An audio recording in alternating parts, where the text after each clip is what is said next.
एक और अहम खबर, राहुल गांधी ने केंद्र सरकार पर निशाना साधा। लाइन ऑफ एक्चुअल कंट्रोल विवाद को लेकर के केंद्र पर निशाना साधा गया और कहा कि सभी को पता है कि सीमा पर हालात इस वक्त क्या बने हुए हैं। राहुल ने केंद्र सरकार पर निशाना साधा है। बड़ी खबर की महत्वपूर्ण जानकारी हम आपसे साझा कर रहे हैं। एक बार फिर से एलएसी विवाद पर बोले हैं राहुल गांधी। इसी खबर पर ज्यादा बातचीत के लिए सीधे रुख करेंगे हमारे पॉलिटिकल एडिटर ऐश्वर्या कपूर का।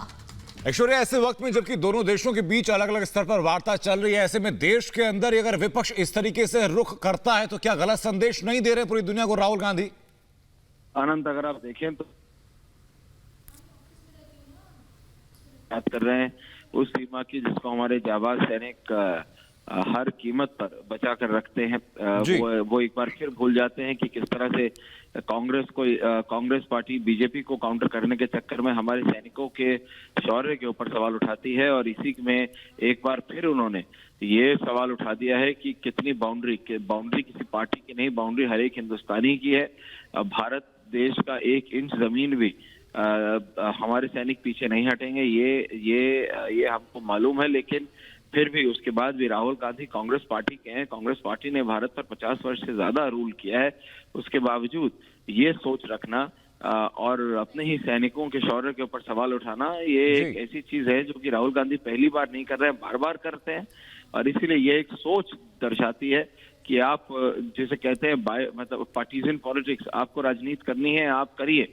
बीजेपी को कांग्रेस के ऊपर, कांग्रेस को बीजेपी के ऊपर लांछन उठाना है आप लगाइए, लेकिन आप भारतीय सेना, भारतीय सैनिक और हमारे जाबाज सिपाहियों के शौर्य के ऊपर आप बिल्कुल ऐश्वर्या, तब जब इस देश के सैनिक, इस देश की जो सेना है वो इस देश की सबसे बड़ी ताकत है। जी देखिए, ताकत है। और एक बार फिर आप उनके ट्वीट को देखिए, वो कहते हैं कि आपकी सीमा की असलियत सबको मालूम है। सीमा की असलियत क्या है? क्या राहुल गांधी सियाचिन गए हैं जहाँ पे हमारे जाबाज सैनिक खड़े रहते हैं जी 12 महीने?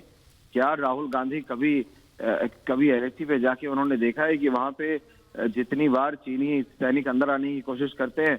हमने वो वीडियो देखी है, किस तरह से हम भारतीय सैनिक उनके सामने चट्टान की तरह खड़े हो जाते हैं और ये साफ कर देते हैं कि 1 इंच जमीन भी नहीं दी जाएगी। तो ये सारी चीजें मालूम होने के बाद भी सिर्फ राजनीति करने के लिए, सिर्फ पॉलिटिकल ब्राउनी पॉइंट जो कहा जाता है उन्हें कमाने के लिए अगर आप भारतीय सैनिकों के शौर्य के ऊपर सवाल उठाएंगे, क्योंकि ये बात साफ होनी चाहिए। राहुल गांधी के ऊपर भी सवाल उठते हैं। बहुत शुक्रिया आपका हम लोग जुड़ने के लिए ऐश्वर्या, उस बारे में जानकारी देने के लिए। तो ये हमारे साथ बीजेपी आईटी सेल के हेड अमित मालवीय जी फोन लाइन पर जुड़ चुके हैं। अमित जी, बार बार हम देखते हैं राहुल गांधी, चाहे सेना हो, सेना अध्यक्ष हो, चाहे अब देखिए एलएसी, ऐसे घड़ी में एक मजबूत विपक्ष की निशानी होती है कि आप देश के साथ खड़े रहें, अपने सरकार के साथ खड़े रहें और दुश्मन को कमजोर करें, ना कि मजबूत होने का मौका दें। क्या साबित करना चाहते हैं राहुल गांधी? देखिए, ये वही राहुल गांधी हैं जो डोकलाम के समय चीनी इनवॉय से मिलकर उनसे जानकारी लेने का प्रयास कर रहे थे और हिंदुस्तान की एजेंसियों से इन्होंने बात करना उचित नहीं समझा। तो कहीं ना कहीं राहुल गांधी देश को कमजोर करने वाली ताकतों के साथ हमेशा खड़े दिखाई दिए हैं। और जब भी इनको और इनकी पार्टी को ये मौका मिलता है कि ये फौज को नीचा दिखा सके, तब ये वो करते हैं। ये वही पार्टी के नेता हैं जिन्होंने आर्मी चीफ को सड़क का गुंडा कहा था। ये वही राहुल गांधी हैं जिन्होंने सेना के खून की दलाली की बात करी थी। तो ये कांग्रेस पार्टी का चरित्र है, हमें इससे बिल्कुल परेशान नहीं होना चाहिए। लेकिन मैं आपके दर्शकों के लिए बताना चाहता हूं कि जब तक नरेंद्र मोदी जी की सरकार केंद्र में है, तब तक भारत की संप्रभुता और भारत की अखंडता को कोई छू तक नहीं सकता है। जी अमित जी, कांग्रेस की तरफ से पहले भी सबूत मांगे गए थे, तो कई दफे ऐसा लगता है कि सिर्फ केंद्र सरकार का विरोध करते करते देश के खिलाफ खड़ी हो जाती है कांग्रेस और राहुल गांधी।